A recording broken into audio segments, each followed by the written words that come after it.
The great escape artists, German POWs who refused to stay captured. What if I told you that the most audacious prison break of World War II didn't happen in Germany, but in the Arizona desert? That hundreds of German prisoners of war, held in camps from Texas to Canada, from England to Scotland, orchestrated escapes so elaborate they involved forged documents, hand-dug tunnels stretching hundreds of feet, and disguises so convincing that escapees walked past their captors undetected? This is the untold story of the German POWs who turned captivity into the ultimate game of cat and mouse, and who proved that for some soldiers, the war never ended just because they'd been captured. December 23, 1944. Camp Papago Park, Arizona. 25 German U-boat officers were about to execute one of the most ambitious tunnel escapes ever attempted on American soil.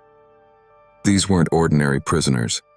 They were Kapitänleutnants and senior officers from Germany's elite submarine force, men who had terrorized Allied shipping in the Atlantic.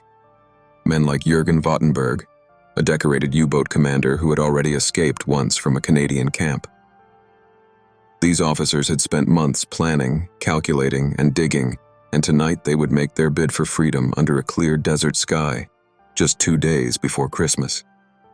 But let me take you back to understand how we got here, because this story really begins in 1939, when the war broke out and both sides realized they'd have to figure out what to do with thousands upon thousands of captured enemy soldiers. The Geneva Convention had rules about this, of course.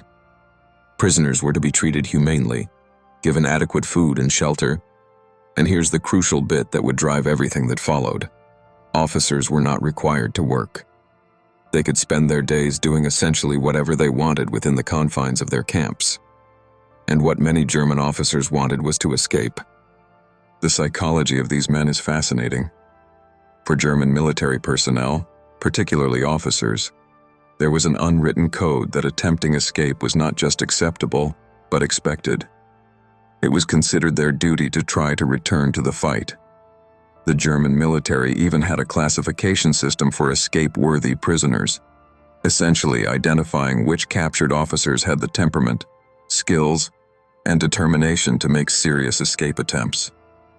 This wasn't viewed as troublemaking or criminal behavior. It was seen as continuing to serve the fatherland even in captivity. Now, the British and Americans understood this mentality, having plenty of their own officers with the same attitude in German camps. But I don't think anyone quite anticipated the sheer creativity and persistence these German POWs would demonstrate.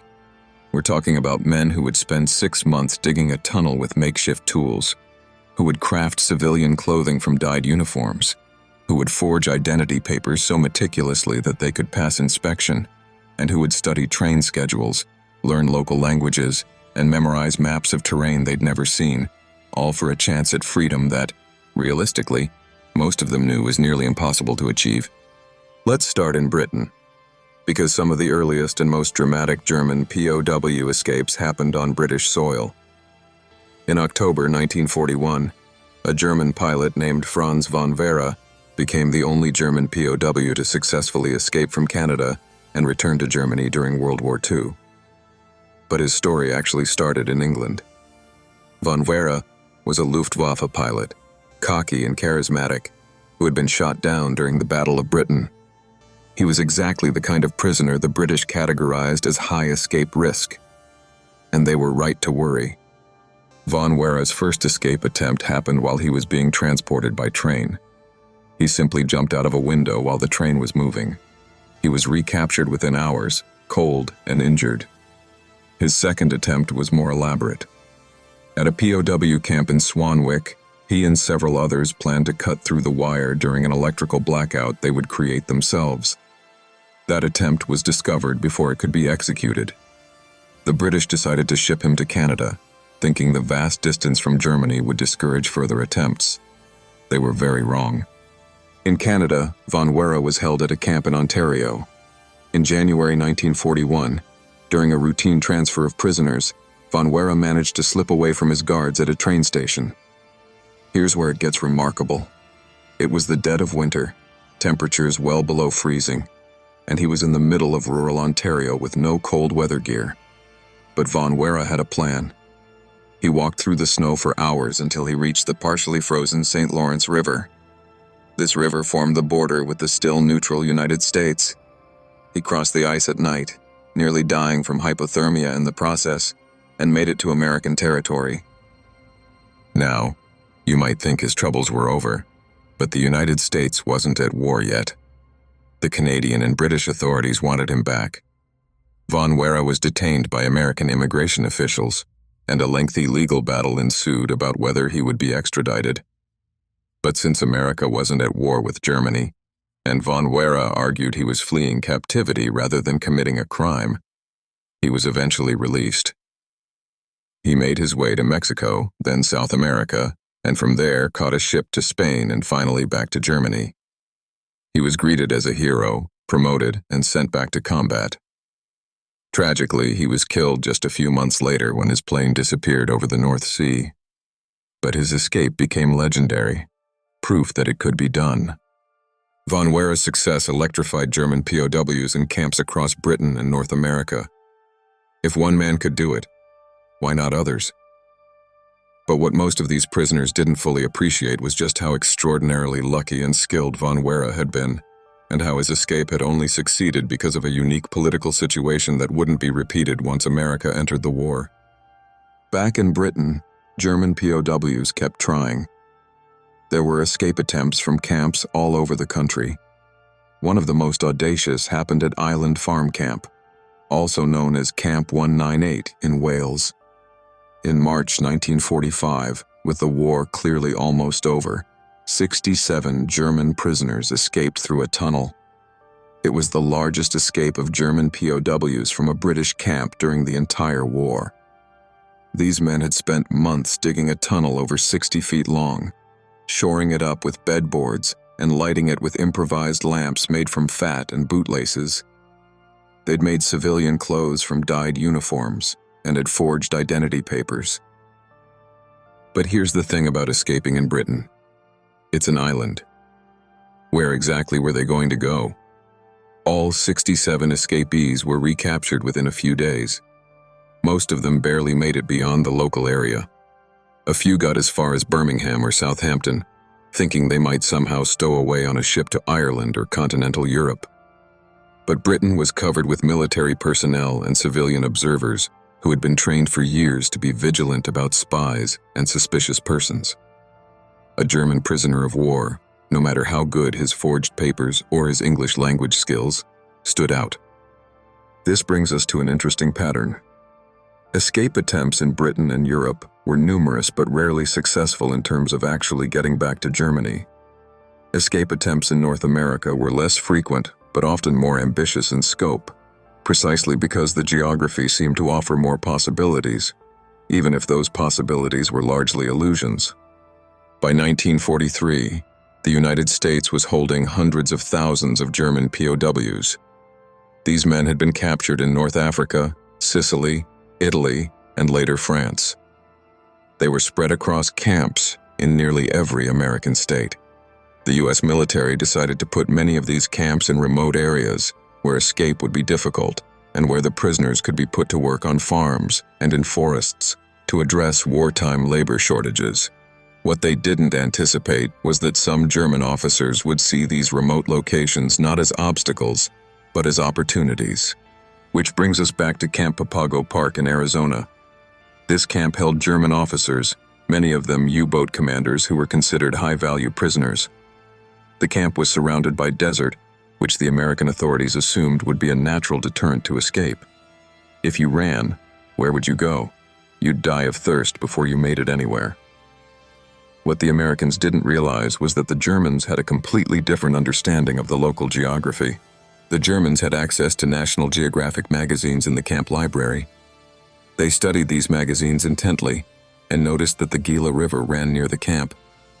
On the maps, it looked like a substantial waterway. The Germans developed a plan. They would tunnel out of the camp, reach the river, and build makeshift rafts or boats to float downstream to the Colorado River, which would take them to Mexico. From Mexico, they believed they could make their way to South America and catch a ship back to Germany. It was an incredibly ambitious plan, But these were U-boat commanders, men who were used to operating in hostile environments with limited resources. Under the command of Kapitänleutnant Jürgen Wattenberg, the Germans began digging. They chose a location in one of the bathhouses, figuring the sound of running water would mask any noise from their digging. They excavated a tunnel that would eventually stretch 178 feet, all the way under the wire and beyond the patrol path. They carried the dirt out in their pockets during exercise periods and scattered it around the compound. They crafted tools from kitchen utensils and scrap metal. They shored up the tunnel with bedboards. And they worked on this project for months, right under the noses of their American guards. On December 23, 1944, they made their move. 25 men crawled through the tunnel and emerged outside the camp perimeter just after midnight.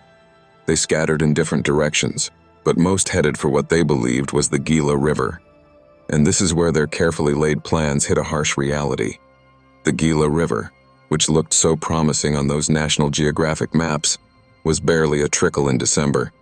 In some places, it was completely dry. There would be no floating to freedom. The Germans were now on foot in the Arizona desert in winter with limited supplies and no real backup plan. Over the next several weeks, all 25 escapees were recaptured. The manhunt became national news, with newspapers breathlessly reporting each recapture. Some of the Germans made it surprisingly far. A few reached the outskirts of Phoenix. 2 made it all the way to the Arizona-Mexico border before being caught.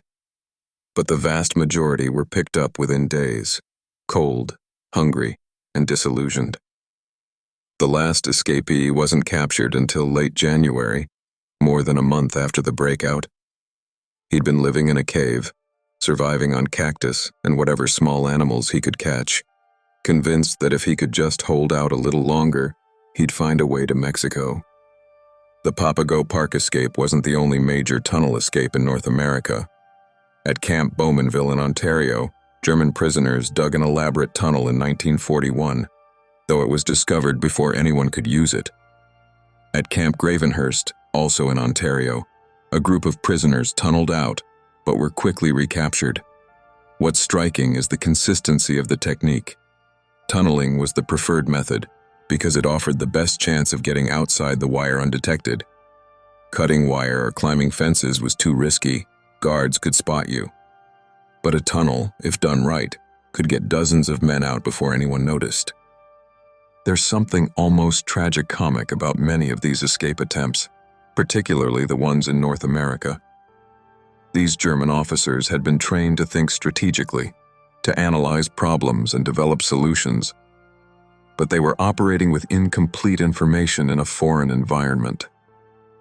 The man who escaped from a camp in New Mexico and tried to walk to Mexico through the desert, not realizing it would take weeks of walking through some of the harshest terrain in North America. The group in Texas who escaped and tried to blend in with the local population, not understanding that their accents and bearing would immediately mark them as foreign in a small Texas town where everyone knew everyone. But we shouldn't underestimate the courage and determination these attempts required. These men knew the odds were stacked against them. They knew that even if they got out of the camp, they were thousands of miles from Germany with no realistic way to get there. They knew they'd likely be recaptured and potentially punished. And yet they tried anyway, because to them, trying to escape was a matter of honor and duty. There were also some surprisingly successful small-scale escapes that didn't make as many headlines.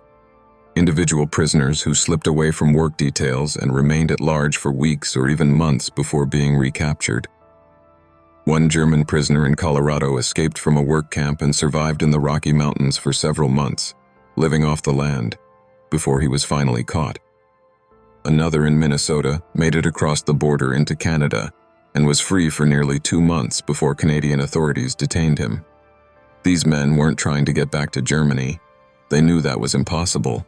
They were simply exercising their desire for freedom, even if temporary. The treatment of recaptured escapees varied. Under the Geneva Convention, escaping was not supposed to be punished severely since it was considered a natural desire of any prisoner. Most recaptured escapees faced short periods in solitary confinement or loss of privileges. but nothing too harsh. The American and British authorities were generally careful about this, knowing that their own POWs in Germany might face retaliation if German POWs in Allied camps were mistreated. Back in Europe, there's another dimension to this story that's often overlooked. Some German POWs in Allied camps actually didn't want to escape, particularly as the war dragged on and it became clear Germany was losing. These prisoners, especially enlisted men rather than officers, were getting regular meals, medical care, and were safe from Allied bombing raids.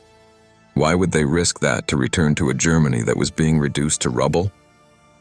This created interesting tensions within the camps between the hardcore officers who still dreamed of escape and the ordinary soldiers who just wanted the war to end so they could go home. There were even cases of German POWs who actively sabotaged escape attempts by their fellow prisoners, sometimes informing guards about planned breakouts. These men were labeled as traitors by the hardcore escapers, and there were instances of violence within camps between these factions. The German military's code of honor was being tested in these POW camps in ways no one had anticipated. One of the most interesting psychological aspects of these escape attempts was how they gave the prisoners purpose and structure. Planning an escape, even if deep down you knew it would probably fail, was something to do. It was a way to feel like you were still fighting, still relevant. The elaborate tunnel projects weren't just about escaping. They were about maintaining identity and morale. The men who worked on these tunnels for months formed tight bonds. They had secrets and missions. In a strange way, the escape attempts were therapy, a way to cope with the powerlessness and boredom of captivity. By late 1944 and into 1945, as the war in Europe moved toward its conclusion, escape attempts by German POWs began to decline. Partly this was because security had been tightened after the earlier major breakouts, but more significantly, many prisoners were doing the math and realizing that the war would be over soon, one way or another. Why risk your life trying to escape when you might be going home in a few months anyway? The news filtering into the camps made it clear that Germany was collapsing. The officers who still clung to fantasies of glorious returns to the fatherland were increasingly seen by their fellow prisoners as delusional.